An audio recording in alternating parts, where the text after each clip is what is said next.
সম্মানিত দ্বীনি মুসলিম ভাই বোন, প্রশংসা আল্লাহর জন্য। শান্তি অবতীর্ণ হোক আল্লাহর রাসূলের উপর সাল্লাল্লাহু আলাইহি ওয়াসাল্লাম। আজ জুমার খুতবায় সংক্ষিপ্ত সময়ে বক্তব্যের বিষয় মুহাম্মদ সাল্লাল্লাহু আলাইহি সাল্লাম পৃথিবীতে শ্রেষ্ঠ মানুষ। তার ব্যাপারে মানুষের মন্তব্য, কটূক্তি বা ব্যঙ্গ, এ ব্যাপারে রাসূল সাল্লাল্লাহু আলাইহি সাল্লামের সিদ্ধান্ত। সম্মানিত দ্বীনি ভাই বোন, পৃথিবীতে সবচেয়ে সম্মানী মানুষ হচ্ছেন মুহাম্মদ সাল্লাল্লাহু আলাইহি সাল্লাম। নবী রাসূল জনগণ নির্বিশেষে তার চেয়ে সম্মানী মানুষ আল্লাহ তাআলা কাউকে পৃথিবীতে সৃষ্টি করেননি, যা কোরআন এবং হাদিসে বোঝা যায়। আবু হুরায়রা রাদিয়াল্লাহু তাআলা আনহু বলেন, রাসূল সাল্লাল্লাহু আলাইহি ওয়াসাল্লাম বলেছেন, আনা সাইয়্যিদু উলদ ইবনে আদম, আমি আদম সন্তানের সর্দার, আমি আদমের ছেলে মেয়ের সবার সর্দার নেতা। ওয়া আনা আউয়ালু শাফিঈন, বিচারের মাঠে আমি প্রথম ব্যক্তি যাকে সুপারিশ করতে বলা হবে। ওয়া আনা আউয়ালু মুশাফফাইন, বিচারের মাঠে আমি প্রথম ব্যক্তি যার সুপারিশ গ্রহণ করা হবে। ও ফি রিওয়ায়াতিন আনা আউয়ালু মাইয়ুন শাক্কু আনহুল কবর, আমি প্রথম ব্যক্তি যাকে বিচারের মাঠে কবর থেকে উঠতে বলা হবে। তবে এই পর্যায়ে তিনি বলেছেন যে ইব্রাহিম আলাইহিস সালাম প্রথম ব্যক্তি যাকে বিচারের মাঠে কাপড় পরানো হবে। ইহশারুন নাসু ইয়াউমাল কিয়ামা হুফাতান উরাতান গুরলা, বিচারের মাঠে মানুষকে খালি পায়ে, নগ্ন অবস্থায়, খাতনাবিহীন একত্রিত করা হবে। কারো পরনে কাপড় থাকবে না। তবে সর্বপ্রথম যাকে কাপড় পরানো হবে তিনি হবেন ইব্রাহিম আলাইহিস সালাম। তবে তিনি কথা বলেন যে সর্বপ্রথম যিনি কবর থেকে উঠবেন তিনি হচ্ছেন আমি মুহাম্মদ সাল্লাল্লাহু আলাইহি সাল্লাম। বিচারের মাঠে আমার কথায় গ্রহণ করা হবে, আর বিচারের মাঠে আমাকেই সর্বপ্রথমে কথা বলার অনুমতি দেওয়া হবে। আবু হুরায়রা রাদিয়াল্লাহু তাআলা আনহু বলেন, রাসূল সাল্লাল্লাহু আলাইহি ওয়াসাল্লাম বলেছেন, আনা আকসারুল আম্বিয়ায়ে তাবআন, বিচারের মাঠে সবচেয়ে আমার উম্মত বেশি হবে। পৃথিবীতে নবী হিসাবে যাদেরকে মানুষ মেনে চলেছে তার সবচেয়ে বেশি অনুসারী হবে আমার। তিনি কথা বলেন, আনা আউয়ালু মান ইয়াকরাউ বাবাল জান্নাহ, আমি প্রথম ব্যক্তি যিনি জান্নাতে প্রবেশের জন্য দরজায় প্রথম আঘাত করব। জান্নাত রেডি করার পর থেকে নিয়ে আমার আগে কেউ জান্নাতে প্রবেশ করবে না, এই সুযোগ কারো নেই। আদম থেকে নিয়ে কিয়ামত পর্যন্ত যত মানুষ এসেছে, আছে, আসবে, সবার আগে আমি জান্নাতে প্রবেশ করব। যখন আমি জান্নাতের দরজায় আঘাত করব তখন আমাকে বলা হবে, মানান্তা, আপনি কে? তখন আমি বলবো, আনা মুহাম্মদ, আমি হচ্ছি মুহাম্মদ। তখন আমাকে বলা হবে, উমিরতু, আমাকে আদেশ করা হয়েছে যে আনলাফতা বাবান, আমি দরজা খুলব না লে আহাদিন, কারোর জন্য, কাবলা মিনকা, আপনার পূর্বে জান্নাতের দরজা আমি খুলব না, এ ব্যাপারে আমাকে আদেশ করা হয়েছে। আমার পূর্বে কেউ জান্নাতে প্রবেশ করতে পাবে না। এগুলি তিনি তার মান মর্যাদা হিসাবে উল্লেখ করেন।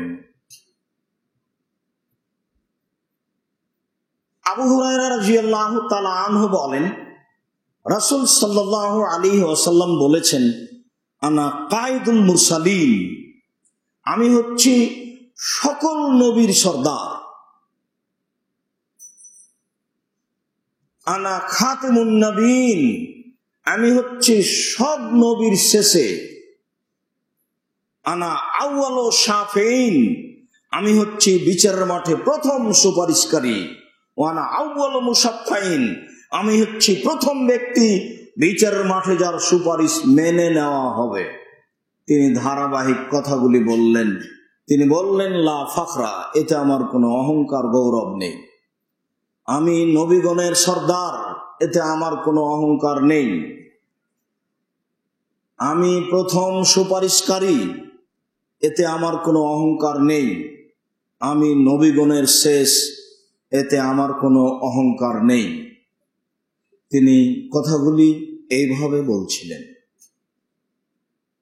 জাবের রাদিয়াল্লাহু তাআলা আনহু বলেন, রাসূল সাল্লাল্লাহু আলাইহি সাল্লামকে সাহাবীগণ বললেন যে, মাতা ওয়াজাবাত লাকা নবুয়া, আপনি নবুয়াত পেলেন কখন? আপনি কখন নবী হলেন? তখন রাসূল সাল্লাল্লাহু আলাইহি সাল্লাম উত্তরে বলছেন যে, ওয়া আদম বাইনা রূহি ওয়াল জাসাদে, যখন আদম আত্মা ও দেহের মাঝে, তখন আমি নবী। তার মানে আদম আলাইহিস সালামকে সৃষ্টির পূর্বে আমি যে নবী, শেষ নবী, এই সিদ্ধান্ত নেওয়া হয়েছে। যখন তাকে বলা হলো, আপনি কখন থেকে নবী? তখন তিনি বললেন, আদম যখন আত্মা ও দেহের মাঝে, তখন আমি নবী। তিনি তার নিজস্ব মানের বিবরণ দিচ্ছেন। আবু হুরায়রা রাদিয়াল্লাহু তাআলা আনহু বলেন, রাসূল সাল্লাল্লাহু আলাইহি ওয়াসাল্লাম বললেন, সালুল্লাহ লিয়াল ওয়াসিলা, পৃথিবীর মানুষ, তোমরা আমার জন্য ওয়াসিলা চাও, আমার জন্য ওয়াসিলা চাও। কালু মাল ওয়াসিলা ইয়া রাসূলুল্লাহ, আল্লাহ রাসূল বলেন তো ওয়াসিলা কি জিনিস? আপনি যে আমাদেরকে ওয়াসিলা চাইতে বলছেন, তো ওয়াসিলা কি জিনিস, কি বলে আপনার জন্য বলবো এটা? তখন রাসূল সাল্লাল্লাহু আলাইহি সাল্লাম বললেন যে, আলা দারাজাতিন ফিল জান্নাহ, জান্নাতে সবচেয়ে উঁচু মানের স্থান। জান্নাতে ওর চেয়ে সম্মানী, দামি কোনো জায়গা নেই। এইটা হচ্ছে ওয়াসিলা, এটা তোমরা আমার জন্য চাও। আরো শুনে রেখো, লাইয়ানালাহা রাজুলুন ওয়াহিদ ইল্লা রাজুলুন ওয়াহিদ, এই জায়গাটা মাত্র একজন পাবে। পৃথিবীর মানুষ হিসাবে মাত্র একজন পাবে এই জায়গা। আর আমি আশাবাদী সেই জায়গার মালিক আমি। তোমরা আমার জন্য সে ওয়াসিলা চাও। সারা পৃথিবীর মানুষকে তার ওয়াসিলা চাওয়ার জন্য, দামি জায়গা চাওয়ার জন্য বলে দিলেন। বিশেষভাবে আজানের পরে বলার জন্য তিনি বললেন, আল্লাহুম্মা রাব্বা হাযিহিদ দাওয়াতিত তাম্মা ওয়া সালাতিল কায়েমা ওয়া আতি মুহাম্মাদিল ওয়াসিলা ওয়াল ফাজিলা ওয়া বাসুহু মাকামাম মাহমুদুল্লাহি ওয়া'আতা, আপনি তাকে ওয়াসিলা দিয়ে দেন। হে প্রতিপালক, যিনি সলাতের প্রতিপালক, যিনি আজানের প্রতিপালক, যেই সলাত, যে আজান প্রতিষ্ঠিত হতে যাচ্ছে, আপনি আমাদের একটা কথা শোনেন। আপনি মুহাম্মদ সাল্লাল্লাহু আলাইহি সাল্লামকে ওয়াসিলা, জান্নাতের দামি জায়গাটা দিয়ে দেন। আপনি মুহাম্মদ সাল্লাল্লাহু আলাইহি সাল্লামকে প্রশংসনীয় জায়গাটা দিয়ে দেন। সারা পৃথিবীর মানুষকে বলার জন্য লাগিয়ে দিলেন, সবাই মিলে বলো, আল্লাহ যেন আমাকে সেটা দেন। অথচ তিনি এ কথাও বললেন যে ওই জায়গা পৃথিবীতে মাত্র একজন মানুষ পাবে, আর আমি আশাবাদী সে মানুষ আমি। এই কথাও তিনি বলে দিলেন। তবে আমরা বলে লাভ কি করব? আমরা বলে লাভ করব এই, তিনি বললেন যারা যারা আমার জন্য ওই জায়গাটা চাইবে, অজাবাত লিয়া সাফা, তার জন্য সুপারিশ করা আমার জন্য জরুরি হয়ে যাবে। আমি তখন তার জন্য সুপারিশ করব, আল্লাহ তুমি একে জান্নাতে দিয়ে দাও, এ আমার জন্য দামি জায়গাটা চেয়েছে। তাই হলো আল্লাহুম্মা রাব্বা হাযিহিদ দাওয়াতিত তাম্মা ওয়া সালাতিল কায়িমা আতি মুহাম্মাদানিল ওয়াসিলা ওয়াল ফাদিলা ওয়া ওয়াসহু মাকামাম মাহমুদানিল্লাযী ওয়া'আদতা। আপনি নিজেই দেওয়ার আদা করেছেন, যেটা ওয়াদা করেছেন সেটা করেন। যার কারণে আমার মাঝাবি ভাইয়েরা অতিরিক্ত একটা বাক্য লাগিয়ে দিয়েছেন, ইন্নাকা লা তুখিলুল মিয়ান, তুমি তো ওয়াদা করেছো দেওয়ার, তুমি তো ওয়াদা ভঙ্গ করো না, অতএব দিয়ে দাও। ওই বাক্যটা অতিরিক্ত লাগিয়ে দিয়েছে। ওই বাক্যটার প্রমাণে কোনো সহিহ হাদিস নেই। আমাদের বইগুলি পড়লে বিভিন্ন সময়ে অবগত হবেন। দোয়ার বইটি পড়লে, সালাতের উপর বইটি পড়লে এই বাক্যকে নাকচ করা হয়েছে। আর ওয়াসিলা বলতে ভারত, বাংলাদেশ, পাকিস্তানের মানুষ পীরকে বুঝে যার মাধ্যমে জান্নাত পাওয়া যাবে সেই হলো ওয়াসিলা। জি না, সে ওয়াসিলা নয়। সম্মানিত দিনী ভাই বোন, আমরা আপনাদেরকে বলছিলাম মুহাম্মদ সাল্লাল্লাহু আলাইহি সাল্লামের মান মর্যাদার কথা। বিচারের মাঠে কেউ যখন সুপারিশ করতে পারবে না, সবাই তখন আমার কাছে আসবে, আমাকে সিজদা করতে বলা হবে, আমি সিজদায় পড়ে যাব। সিজদায় পড়লে আমাকে কিছু প্রশংসার শব্দ শিখিয়ে দেওয়া হবে, আমি সেই শব্দগুলি বলে প্রশংসা করব। তবে এখন তিনি বলে যাননি সেই শব্দগুলি কি। তিনি এ কথা বলেন, আমি সিজদায় পড়ে গেলে আল্লাহ বলবেন ইরফার আসাক অশফেতু সাফা শাল তুতা, মাথা উঠান, বলেন, যা বলবেন তাই মেনে নেওয়া হবে, যে বিষয়ে সুপারিশ করবেন সেটাই গ্রহণ করা হবে। মাথা উঠান, বলেন, যা বলবেন সেটাই মেনে নেওয়া হবে, যে ব্যাপারে সুপারিশ করবেন সেটাই গ্রহণ করা হবে। বলেন কি বলছেন? তার মর্যাদার কথা আরো অনেক। তার এতটুক যে সব নবী বিচারের মাঠে নাফসি নাফসি বলবেন, আমার কি হয় তা আমি নিজেই বুঝি না। বিচারের মাঠে জনগণ যখন আদমের কাছে যাবে, আদমকে গিয়ে বলবে, আপনি খুব দামি মানুষ, আল্লাহ আপনাকে নিজ হাতে সৃষ্টি করেছেন, আল্লাহ আপনাকে জান্নাতে রেখেছেন, আল্লাহ আপনাকে ফেরেশতা দিয়ে সিজদা করিয়ে নিয়েছেন, আপনি কত দামি মানুষ, আমরা খুব বিপদে, আপনি একটু আমাদের জন্য সুপারিশ করেন। তখন তিনি বলবেন, না, আমি এ ব্যাপারে সক্ষম নই, আমাকে বলা হয়েছিল এই গাছের ফল খেও না, আমি তা খেয়ে ফেলেছি, অতএব এই বিষয়ে আমাকে এখন জিজ্ঞাসা করা হলে আমার কাছে কোনো উত্তর থাকবে না, আমি বিচারের মাঠে কারোর জন্য সুপারিশ করতে পারছি না। তবে তোমরা নূহের কাছে যাও, তিনি হচ্ছেন পৃথিবীতে প্রথম নবী। সবাই নূহের কাছে গেলে নূহ আলাইহিস সালাম বলবেন, জি না, আমি এ বিষয়ে কিছু বলতে পারছি না, আমার যে কি হয় তা আমি নিজেই বুঝি না। আজকে আমার প্রতিপালক আমার উপরে যত রাগান্বিত হয়েছেন, অতীতে কোনোদিন হননি, ভবিষ্যতে কোনোদিন হবেন না।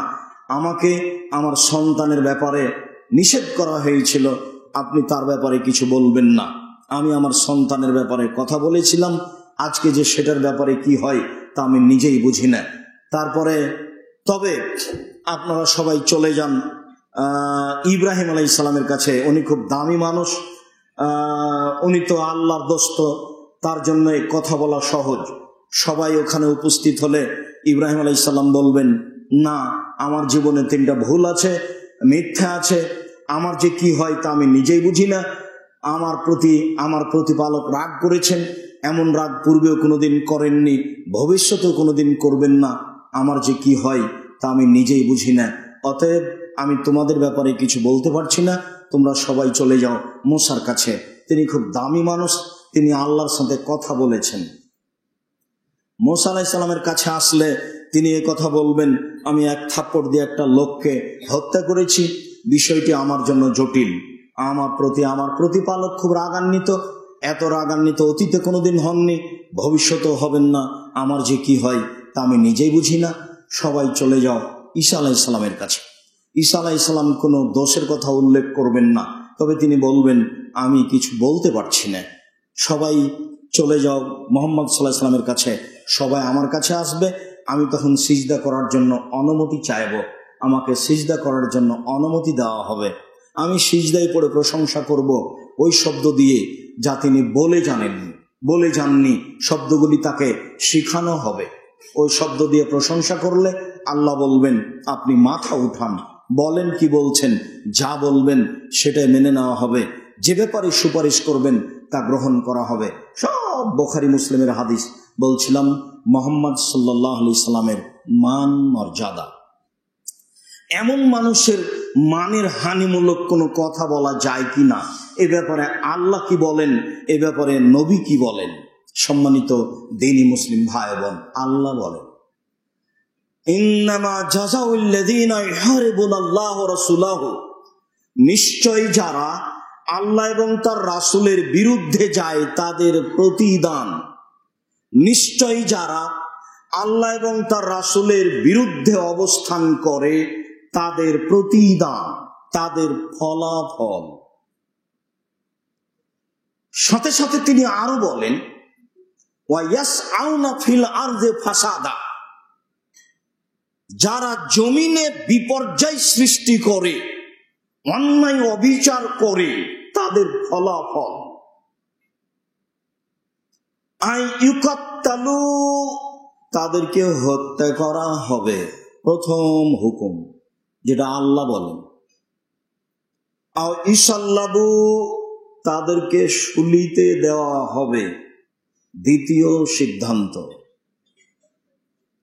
আও তুকাত্তি আইদিহিম ওয়া আরজুলুহুম মিন খিলাফিন, তাদের ডান হাত বাম পা, বাম হাত ডান পা কেটে নেওয়া হবে। তৃতীয় সিদ্ধান্ত আও ইনফাউ মিনাল আরদে, অথবা তাদেরকে দেশ থেকে তাড়িয়ে দেওয়া হবে। যালিকা খিজুন লাহুম, যালিকা লাহুম খিজুন ফিদ দুনিয়া, এটা হচ্ছে তাদের দুনিয়াবি অপমান। ওয়ালাহুম ফিল আখিরা আযাবুন আযীম, আর তাদের জন্য পরকালে আরো কঠিন থেকে কঠিন শাস্তি রয়েছে। তাহলে তার মন্তব্য যেমন সিদ্ধান্ত তেমন, তাহলে তার মন্তব্য যেমন সিদ্ধান্ত তেমন। কটূক্তি এবং কষ্ট দেওয়া বাক্যের সিদ্ধান্ত হত্যা, যা একাধিক সহিহ হাদিস দ্বারা প্রমাণিত। অত্র আয়াতে আল্লাহ তাআলা বলেন যারা আল্লাহ এবং তার রাসূলের বিরুদ্ধে অবস্থান করে তাদেরকে হত্যা করা হবে, তাদেরকে শুলিতে ফাঁসিতে দেওয়া হবে,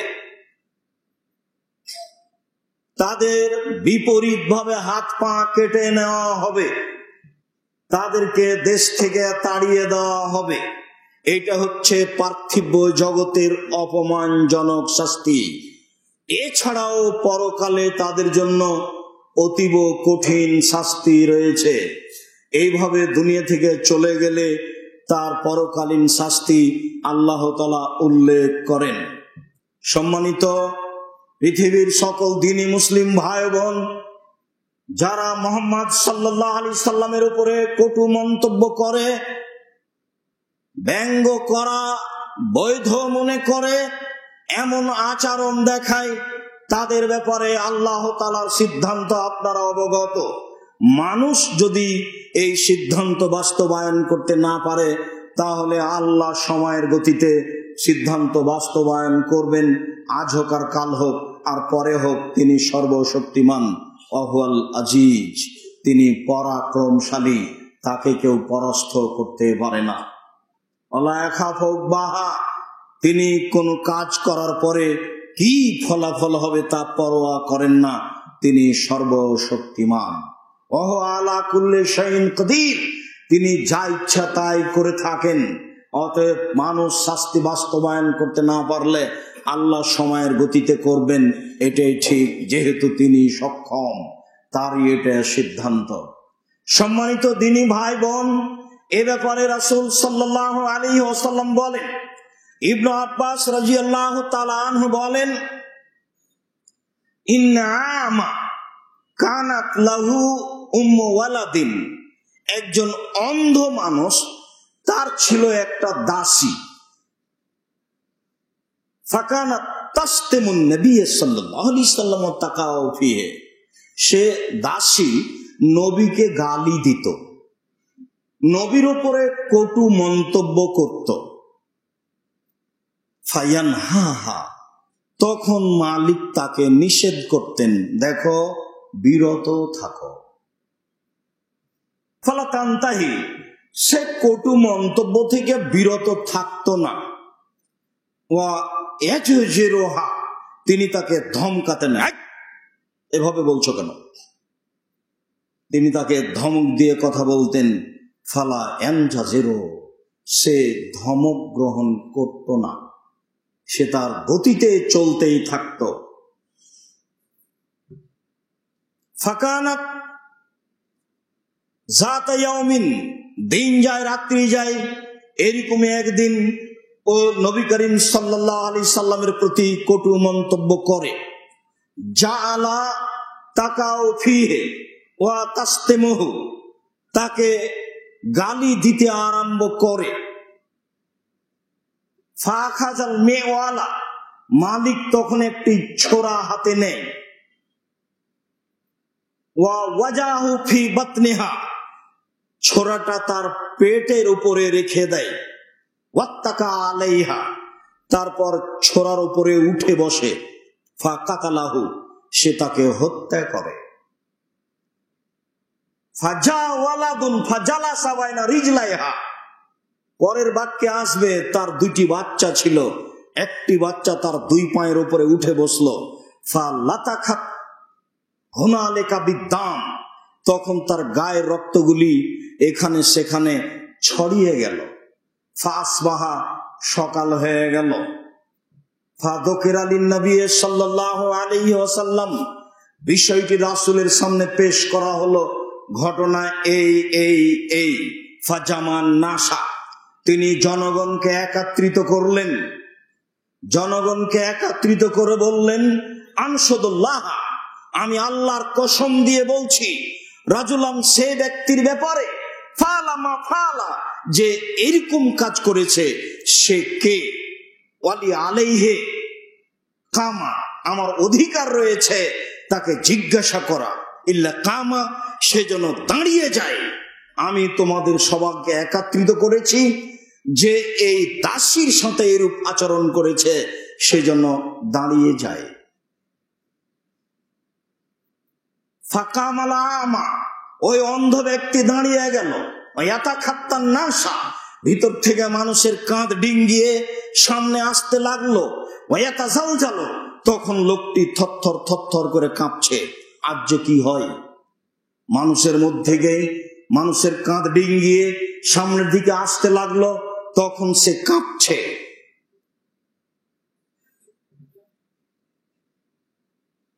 ফাজালাসা বাইনা ইয়াদিন নবী সাল্লাল্লাহু আলাইহি সাল্লাম, সে আল্লাহ রাসূলের সামনে এসে বসে পড়ল এবং বলল, আনা সাহেবহা, আমি তাকে হত্যা করেছি। ফাজালাত তাসতিমু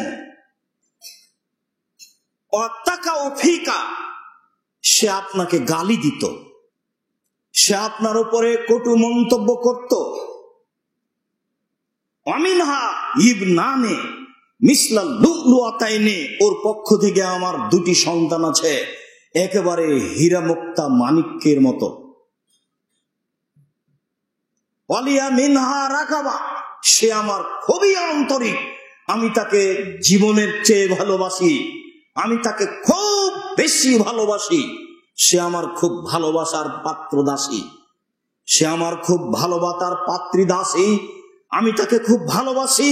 তার পক্ষ থেকে দুটি ছেলে রয়েছে, ছেলে দুটি চাঁদের মতো মুক্তার মতো ঝকঝক ঝকঝক করছে। তার সাথে আমার আন্তরিকতার কোনো অভাব নেই।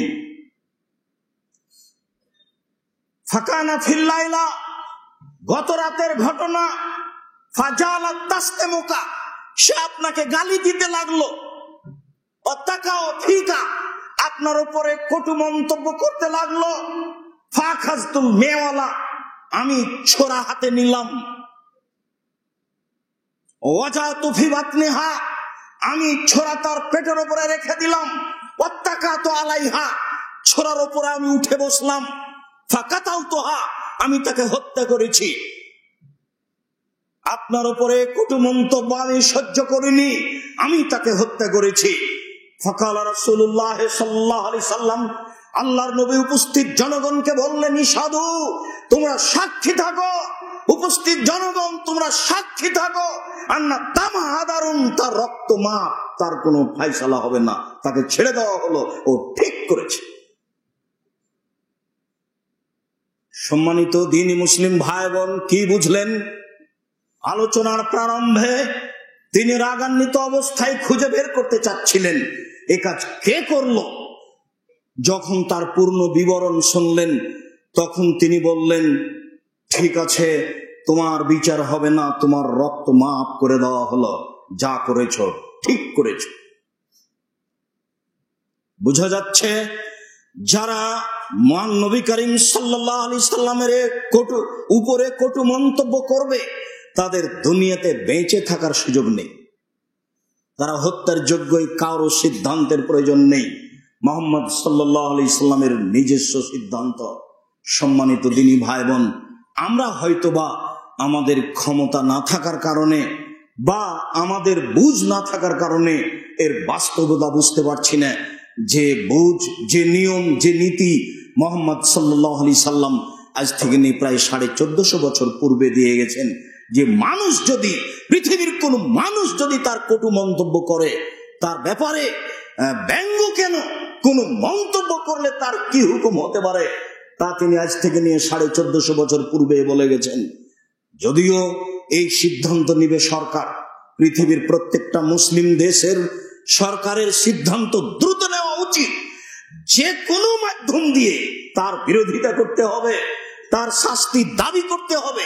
শুধু বর্তমান বলে নয়, কিয়ামত পর্যন্ত যত মানুষ পৃথিবীতে হিন্দু, মুসলমান, বৌদ্ধ, খ্রিস্টান মুহাম্মদ সাল্লাল্লাহু আলাইহি সাল্লামের ব্যাপারে কোনো কটু মন্তব্য করবে বা ব্যঙ্গ করার মতো কোনো কর্মকাণ্ড ঘটাবে, সে হত্যার যোগ্য মর্মে সার্বিক সিদ্ধান্ত পৃথিবীর মুসলিমকে নিতে হবে। এটাই মুসলমানের জন্য জরুরি কর্তব্য। সম্মানিত দ্বীনি ভাই বোন, যা রাসূল সাল্লাল্লাহু আলাইহি সাল্লাম বলে গেছেন তা মুসলিমকে অবগত হতে হবে এবং সে অনুযায়ী কাজ করতে হবে, এটাই মুসলমানের জন্য জরুরি। আল্লাহ আমাদের বুঝে আমল করার তৌফিক দান করুক। আল্লাহুম্মা আমিন। আল্লাহুম্মা সাল্লি আলাইহি, আল্লাহুম্মা বারিক।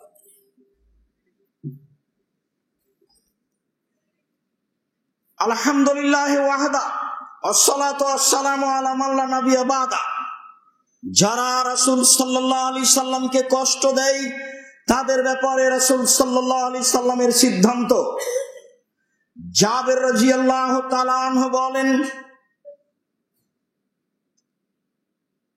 রাসূল সাল্লাল্লাহু আলাইহি ওয়াসাল্লাম বললেন, মানলে কাবিল আশরাফ, কাব ইবনে আশরাফকে কে হত্যা করতে পারে? ফাইন্নাহু ইযিল্লাহু রাসূলাহু, সে আল্লাহ এবং তার রাসূলকে কষ্ট দেয়। মানলে কাব ইবনে আশরাফ, কাব ইবনে আশরাফকে কে হত্যা করতে পারে? কেন? সে আল্লাহ এবং তার রাসূলকে কষ্ট দেয়। তার সিদ্ধান্ত আগেই, কষ্টের কথাটা পরে। ফাকামা মুহাম্মদ ইবনে মাসলামা, মুহাম্মদ ইবনে মাসলামা দাঁড়িয়ে গেলেন। দাঁড়িয়ে গিয়ে বলছেন, তুই পামতালাহু, আল্লাহ রাসূল আপনি কি চান যে আমি তাকে হত্যা করব? তালা না, আল্লাহ রাসূল বলেন, হ্যাঁ আমি চাই তুমি তাকে হত্যা করো। ফাকালা এদান লি আন আকুলা শাইআন, তাহলে আপনি আমাকে অনুমতি দেন, আমি কিছু রূপক কথা বলবো, কৌশল অবলম্বন করব।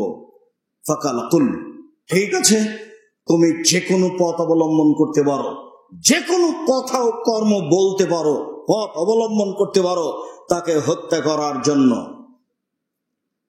ফাতাহু, অনুমতি পেয়ে সে কাব ইবনে আশরাফের কাছে চলে আসলো। এসে বলছে, ইন্না হাযার রাজুলা ইয়াসআলুনা সাদাকাতান, এই লোক মুহাম্মদ আমাদের কাছে দান খায়রাত চায়। ওয়া ইয়ানহানা, আমাদের খুব কষ্ট দেয়, বিভিন্ন ভাবে আমাদেরকে কষ্ট দেয়, আমাদের কাছে দান খায়রাত চাই। আমি আপনার কাছে এসেছি আন্তুসলেফানা বেওয়াসাকিন আওয়াসাকায়নে, 100 বা 200 শস্য ঋণ দিবেন, এই জন্য এসেছি। তখন কাব ইবনে আশরাফ বলছে যে আল্লাহে লা তামাল্লান্নাহু, আল্লাহে লা তামাল্লান্নাহু, অবশ্যই আল্লাহর কসম, অবশ্যই আল্লাহর কসম, এরপরে তোমাদেরকে আরো বিপদে ফেলবে, এরপরে তোমাদেরকে আরো কষ্টের মধ্যে ফেলবে, এরপরে তোমাদেরকে আরো মৃত্যুর মধ্যে ফেলবে, তোমরা তাকে চিনতেই পারো। কালা, তখন মুহাম্মদ ইবনে মাসলামা বলছেন, হ্যাঁ, ইন্না ইত্তাবানাহু, আমরা মেনে নিয়েছি, তো সেই জন্য আল্লাহ নাদাহু, আমরা তাকে ছেড়ে রাখি, তারপর দেখি হাত্তা নানজোরা ইলাইশাইন এসিরু শানহু, তার শেষ পর্যন্ত অবস্থা কি হয়। আমরা বুঝতে পারছি যে তিনি আমাদেরকে খুব কষ্ট দিচ্ছেন, খুব বিরক্ত করছেন। তো যেহেতু আমরা তাকে মেনে নিয়েছি, কাজে শেষ পর্যন্ত দেখি তাড়াহুড়ো না করে তার শেষ অবস্থা কি হয়। তো আপনি আমাদেরকে 1 অশাক বা 2 অশাক শস্য ঋণ কর্জ দিন, আমরা খুব বেকায়দের মধ্যে আছি। তখনও বলছে আচ্ছা ঠিক আছে, না আচ্ছা ঠিক আছে, ফারহানুনি, তোমরা আমার কাছে কিছু ঋণ রাখো, বন্ধক রাখো, কট রাখো, আমি যে শস্য দিব তো কিছু কট বন্ধক রাখো। তখন মুহাম্মদ ইবনে মাসলামা বলছেন, আইয়ুশাইন তুরি, আপনি কি চান, কি আমরা আপনার কাছে বন্ধক রাখবো? তখন ও বলছে যে ইরহানুনি নিসাকুম, আপনাদের মহিলাদেরকে আমার কাছে বন্ধক রাখবে। কালা নারহানু নিসানা ওয়ান্তা আজমানুল আরাব, বলেন কি আপনি, আমাদের বাড়ির মহিলারা একেবারেই সাধারণ মানুষ, গরিব ঘরের মেয়ে, আর আপনি হচ্ছেন আরব ভূখণ্ডে সবচেয়ে সুন্দর মানুষ, আপনার পরিবার সুন্দর, আপনি সুন্দর, আপনি দামি মানুষ, এত দামি মানুষ, একটা সাধারণ পরিবারের কথা বলেন কি করে, যে মানায় না আপনার জন্য। তখন বলছে ইরহানুনি আবনা আকা, তাহলে তোমাদের ছেলেদেরকে আমার বাড়িতে বন্ধক রাখো। কাইফা নারহানো আবনা আনা, আমরা আমাদের ছেলেদেরকে কেমনে আপনার বাড়িতে বন্ধক রাখি, রোহেনা বে অসাকিন ও অসাকায়নে, মাত্র 1 অশাক বা 2 অশাক শস্যের বিনিময়ে আপনার কাছে আমরা বন্ধক ছেলেদেরকে রেখে দিব। তখন তাদেরকে অপমান করা হবে, আর আলাইনা, এটা আমাদের জন্য নিন্দা হবে, সবাই বলা বলি করবে যে মাত্র 1 অশাক শস্যের বিনিময়ে এই ছেলেটাকে বন্ধক রাখা হয়েছে। এটা একটা মানান কথা নয়, একটা বেমানান কথা। নারহানুকা আল্লাহ, আপনার কাছে আমরা যুদ্ধস্ত্র বন্ধক রাখবো। আচ্ছা আচ্ছা ঠিক আছে, ঠিক আছে। এবার সিদ্ধান্ত হয়ে গেল যে এখন চলে যাচ্ছি, আবার আসবো, এই সিদ্ধান্তের উপরে যুদ্ধস্ত্র নিয়ে শস্যাদি নিয়ে যাব। ফাজাহুলাইলান, এবার মুহাম্মদ ইবনে মাসলামা রাতে চলে এসেছে। ও মা হো আবু নাইলা, তার সাথে আবু নাইলা একজন সাহাবী রয়েছেন। হুয়া আখো কাব ইবনে আশরাফ, এ হচ্ছে কাব ইবনে আশরাফের দুধ ভাই, দুইজন চলে এসেছে। ফাদাহুম, তখন ও তাদেরকে ডাকলো যে ঠিক আছে তোমরা প্রাসাদে আসো। ফানাজালা ইলাইহিম, আর ও উপর থেকে নিচে নেমে আসছে। ফাকালাত ইমরাতুহু, তখন তার স্ত্রী বলছে আইনা তাহরু হাজি শাতা, এই সময় আপনি কোথায় যাচ্ছেন? আরে এই সময় আপনি বাইরে যাচ্ছেন কেন? বলো হো মুহাম্মদ ইবনে মাসলামা ও আখি আবু নাইলা, আরে ও তো মুহাম্মদ ইবনে মাসলামা নিজের মানুষ, ও তো আমার ভাই, দুধ ভাই, এটা আবার সমস্যা কি, গেলে কি হবে? তখন তার স্ত্রী বলছে আসমা সাউতান ইয়াকতুরু মিনহু দাম, আমি যখন কণ্ঠটা শুনলাম যে বাড়িতে আছে মুহাম্মদ ইবনে কাব ইবনে আশরাফ আছে, এরকম একটা যখন আমি কণ্ঠ শুনলাম, তখন মনে হচ্ছে কণ্ঠ দিয়ে রক্ত ঝরঝর ঝরঝর করে ঝরছে, কণ্ঠই প্রমাণ করছে রক্ত ঝরার কথা।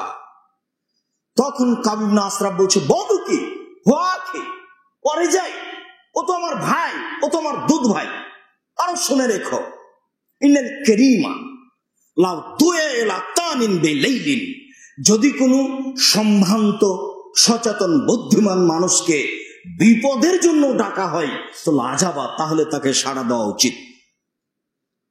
হয় তারই বিপদ বা জনগণের বিপদ, যে কোনো সমস্যার ব্যাপারে যদি সম্মানী দামি মানুষকে, সচেতন মানুষকে ডাকা হয় তাহলে যাওয়াই উচিত। স্ত্রীকে এ কথা বলে বের হয়ে গেল। ফাকালা, এবার মুহাম্মদ ইবনে মাসলামা তার দুজন সাথীকে বলে দিল, শোনো, এজামা যা, যখন সে আসবে, ফাইন্নি কায়লুন বেশারিহি ফাসুমহু, আমি তার মাথার চুল ধরে শুংব। সে খুব দামি আতর লাগায়, আমি তার চুলগুলো নাকে লাগাবো। ফাইজারা আইতুমুনি ইস্তামকান্তহু বিরাশিহি, যখন তোমরা দেখবে আমি তাকে শক্তভাবে ধরতে পেরেছি, ফাদুনাহু, তখন তোমরা তাকে ধরবে, ফাজরিবুহু, তখন তোমরা তাকে হত্যা করবে। হ্যাঁ, রেডি। যা, ও চলে আসলো। ও ইয়ানফাহু মিনহু রিহুন মিনাত তাইয়িব, তার শরীর থেকে ঝরে পড়ছে একেবারে সৌদি আরবের সবচেয়ে দামি আতরের গন্ধ। মুহাম্মদ ইবনে মাসলামা বলছেন যে মা রাইতো কাল ইয়াউমি রিহান, আজকের মতো আপনার শরীরে এত দামি সুগন্ধি আতর কোনোদিন দেখিনি, আজকে খুব দামি আতর গায়ে দিয়ে আছেন আপনি। তখন বলছে, হ্যাঁ, ইন্দি নেশাউল আরবে ওয়াজমাল ও আকমাল, আরে তোমরা তো জানো আমার কাছে আরবের সবচেয়ে উত্তম দামি আতর ব্যবহার করে যেসব মহিলা, তারা আমার কাছে থাকে, এটা তো তোমরা অবগত আছো। তখন বলছে, ফাতাজানলি আনা সুম্মা, আপনি কি একটু আমাকে অনুমতি দিবেন যে আমি একটু আপনার এই আতরটা শুঁকে দেখব? না, হ্যাঁ হ্যাঁ, তুমি শুঁকে দেখতে পারো। ফাসাম্মাহু, সে নিজে নাক লাগিয়ে শুঁকে দেখলো। ওয়া আসাম্মা আসাবাহু, সঙ্গী সাথী সবাইকে বলল, তোমরা একটু শুঁকে দেখো, তোমরা একটু শুঁকে দেখো। সবাই শুঁকে দেখলো। তারপরে ফালাম্মা ইস্তাকামান্তহু, আমি যখন তাকে ঠিক মতো আঁকড়ে চেপে ধরলাম, তখন আমি বললাম, দৌনাকুম, ধরো তোমরা। ফাদৌনাকুম, তারা তাকে ধরলো। ফাকাতালুহু, তারা তাকে সেই মুহূর্তে হত্যা করলো। ফাতান নবী সাল্লাল্লাহু আলাইহি সাল্লাম ফাখবারুহু, মুহাম্মদ সাল্লাল্লাহু আলাইহি সাল্লামের কাছে এসে সংবাদ দিল, জি আল্লাহর নবী, আমরা কাব ইবনে আশরাফকে হত্যা করেছি। হাদিস বুখারী মুসলিম। কি বললেন, কি বুঝলেন? ও মুহাম্মদ সাল্লাল্লাহু আলাইহি সাল্লামকে কষ্ট দিয়েছিল, তার ফলাফল এইটা। আমি আর আপনি গায়ে রক্ত না থাকার কারণে, ক্ষমতা না থাকার কারণে কোনো কিছু পদক্ষেপ নিতে পারি না, ইসলামের নীতি তা নয়। সরকারিভাবে সরকার পদক্ষেপ নিতে পারে না, ইসলামী নীতি তা নয়। তবে সরকারকেই পদক্ষেপ নিতে হবে, জনগণ নয়। সম্মানিত দ্বীনি মুসলিম ভাই ও বোন, আরো শুনেন, বারা ইবনে আযিব রাদিয়াল্লাহু তাআলা আনহু বলেন, বাসা রাসূলুল্লাহ সাল্লাল্লাহু আলাইহি ওয়াসাল্লাম ইলা বিরাফিল ইয়াহুদে, আল্লাহর নবী এক দলকে আবু রাফেকে হত্যা করার জন্য পাঠিয়েছিলেন। ও হলো ইহুদি আবু রাফে। ও ইউদিল্লাহ ও ইউদির রাসূলুল্লাহ ইউনা আলাইহি, সে আল্লাহ রাসূলকে কষ্ট দিত এবং আল্লাহ রাসূলের বিরুদ্ধে অবস্থান করত, সব সময় তার বদনাম বিরোধিতা করার প্রয়োজন মনে করত। রেজাল মিনাল আনসার, আনসারদের কিছু লোককে তিনি পাঠিয়েছিলেন তাকে হত্যা করার জন্য, কারণ সে রাসূল সাল্লাল্লাহু আলাইহি সাল্লামকে কষ্ট দিত, রাসূল সাল্লাল্লাহু আলাইহি সাল্লামের বিরুদ্ধে অবস্থান করত, এই জন্য। ফালাম্মা আতাউহু,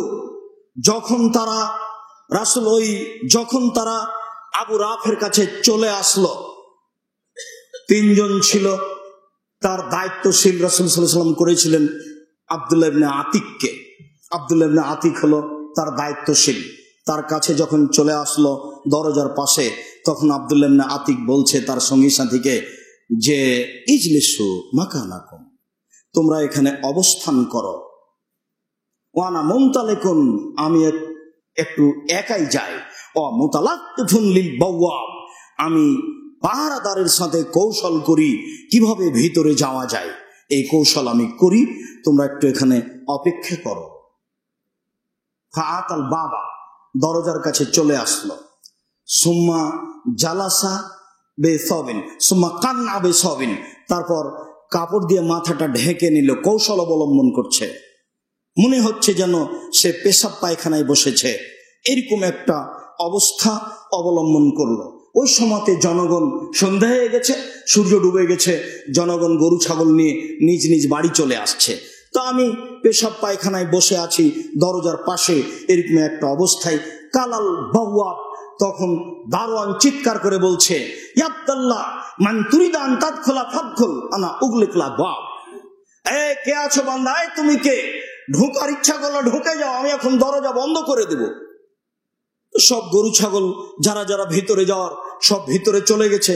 তখনই বলছে ফাদাখাল তো ফাকামিন তো, আমি ওই কথার ফাঁকে ঢুকে গেলাম, ঢুকে গিয়ে লুকিয়ে গেলাম। এবার ফা গাল্লাকাল আবওয়াব, সব দরজা বন্ধ করে দিল। দরজা বন্ধ করে দিয়ে ওয়াল্লাকাল আগাদিকা আলা ওয়াতাদিন, তারপর দেখলাম যে চাবিটা একটা প্রেকে ঝুলিয়ে রেখে দিল। আর আবু রাফের বিষয়টা ছিল যে জনগণ রাতে তার কাছে গল্প করত। জনগণ রাতে গল্প করতে করতে দেখলাম এক সময়ে জনগণ তার পাশ থেকে চলে গেল। ফাখাজতুল আকালিবা, আমি এবার চাবিটা নিলাম। ফাতাহাতুল বাবা, আমি দরজা খুললাম। দরজা খোলার পরে দরজাগুলো খুলি, আর ফা উগলেকো, আমি ভিতরে গিয়ে দরজাগুলোকে ভিতর থেকে বন্ধ করে দিই। কেন ভিতর থেকে দরজা বন্ধ এই জন্য করে দিই যে ইন নাজিরু, তারা যদি আমার বিষয়ে অবগত হয়ে যায়, ফালাম এখলুসি এলাইয়া, তারা যেন আমার কাছে আসতে না পারে, হাত্তা আক্তুলাহু, যতক্ষণ পর্যন্ত আমি তাকে হত্যা না করেছি। এবার আমি দরজা খুলতে খুলতে উপরে চলে গেলাম। ফান্তাহাতু ইলাইহি, আমি আবু রাফের কাছে চলে গেলাম।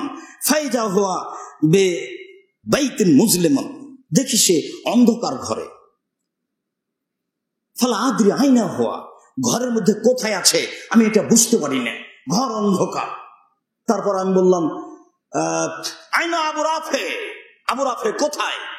যেমন আমি বলেছি আবু রাফে কোথায়, তখনও বলল মানান্তা ফিল বাইতে, কে তুমি ঘরের মধ্যে? ফাইতু ইলা সাউতিহি, যখনই বলেছে কে তুমি ঘরের মধ্যে, তখন আমি কণ্ঠের দিকে আগিয়ে গেলাম। হাজরহু জারবাতান, কণ্ঠ যেখানে অনুমান করেছি সেখানে আমি মেরে দিলাম, খুব জোরে মারলাম। ফামা আগনাই তো শায়ান, তবে আমি কিছু লাভ করতে পারলাম না। ফাসাহা, সে চিৎকার করে উঠলো। ফাখারাজতু মিনাল বাইতে, আমি ঘর থেকে বের হয়ে গেলাম। ফামাকাস্তু গায়রা বাইদিন, অল্প একটু থামলাম। ফাদাখালতু, তারপর আমার ভিতরে ঢুকলাম। তারপর আমি বললাম যে লেমন হাজার শ, আমি ওই বাড়ির সদস্য হয়ে, ওদের কাছের সদস্য হয়ে বললাম, এই কণ্ঠ কিসের, ব্যাপারটা কি, কেউ ঘরে ঢুকলো নাকি? আমি ওদের হয়ে চিৎকার করতে লাগলাম। তখন সে বলল যে দেখো কে আমার ঘরে ঢুকেছে, তোমার মা হারিয়ে যাক, কে আমার ঘরে ঢুকেছে। তখন আমি বুঝতে বললাম ও কোন দিকে আছে। ফাজরাবত জারবান, আমি আবার মারলাম। ফাস খান্তহু, আমি তাকে ক্ষতবিক্ষত করে দিলাম। কিন্তু তখন আমি বুঝতে পারছি যে একে আমি হত্যা করতে পারিনি। এবার ফাওয়াজাত জেবাতা সাইফি, আমার তরবারির ধারের দিক আমি তার পেটের উপরে রেখে দিলাম। পেটের উপরে রেখে দিয়ে এমন চাপা দিলাম, ফা আখাজা ফি জাহরিহি, ও পিঠ দিয়ে বের হয়ে গেল। তখন আমি বুঝতে পারলাম যে তাকে হত্যা করেছি। এবার আমি বের হচ্ছি, দরজা খুলছি আর বের হচ্ছি, দরজা খুলছি আর বের হচ্ছি, দরজা খুলছি আর বের হচ্ছি। কিন্তু রাত্রি ছিল, চন্দ্রময় রাত্রি। আমি বুঝতে পারিনি যে আমি এখন শেষ প্রান্তে পৌঁছিনি, আরো একটা ধাপ বাকি আছে। আমি পা আগে বাড়িয়ে দিয়েছি, তারপর আমি উল্টে পড়ে গেলাম। ফা ইনকাসারাত সাকি, আমার একটা পা ভেঙে গেল, আমার একটা পা ভেঙে গেল। ফা ওয়াসাব্ত বে এমামাতি, আমি আমার পাগড়ি দিয়ে আমার পাকে খুব মজবুত করে বাঁধলাম। তারপরে আমি বাহির দরজায় চলে গেলাম। তারপরে বাহির দরজায় বসে গিয়ে চিন্তা করলাম, যতক্ষণ পর্যন্ত আবু রাফে মারা গেছে এই খবর না ছড়াবে, ততক্ষণ পর্যন্ত আমি এখান থেকে যাব না। আমি আব্দুল্লাহ ইবনে আতিক চূড়ান্ত সিদ্ধান্ত নিয়েছি। ফাসাহাদি, সকালে মুরুব চিৎকার করে উঠলো, মানে সকাল হয়ে গেছে। ফানা, তখন একজন চিৎকারকারী চিৎকার করে বলল, মরা খবর দিল আবু রাফে, এই দেশের সবচেয়ে বড় ব্যবসায়ী মারা গেছে, ইন্তেকাল করেছে। এই চিৎকার যখন আমি শুনলাম, ফান্তাহাইতু ইলা আসহাবি, তখন আমি আমার সঙ্গী সাথীর কাছে দৌড়িয়ে চলে গেলাম। সঙ্গী সাথীকে বললাম, কাতালাল্লাহ আবু রাফে, আল্লাহ তাআলা আবু রাফেকে হত্যা করেছে, আমরা এখন পরিত্রাণ পেয়েছি। ফান্তাহাইতু ইলা নবী সাল্লাল্লাহু আলাইহি সাল্লাম, আমি রাসূলের কাছে গিয়ে ঘটনা বললাম যে রাসূল এই ঘটনা। তখন আল্লাহ রাসূল আমাকে বললেন যে উবসুত রিজলাক, তোমার পাটা একটু বাড়াও তো দেখি। আমি আমার পাটা বাড়িয়ে দিলাম। ফা মাসা আলা রিজলি, তখন তিনি তার হাতটা আমার পায়ের উপরে একটু বলিয়ে দিলেন, যেমন হাতটা আমার পায়ের উপরে বলিয়ে দিলেন, তখন আমাকে মনে হলো যে কান্নামা লামাস্তা কি হাকাত্ত, আমার পায়ে যে এরকম সমস্যা ঘটেছে এটা কোনোদিন ঘটেনি, কোনোদিন আমার পায়ের সমস্যা কিছু ঘটেছে এইটা আমার মনে হলো না, একেবারে পা সুন্দর হয়ে গেল। হাদিস বুখারী মুসলিম।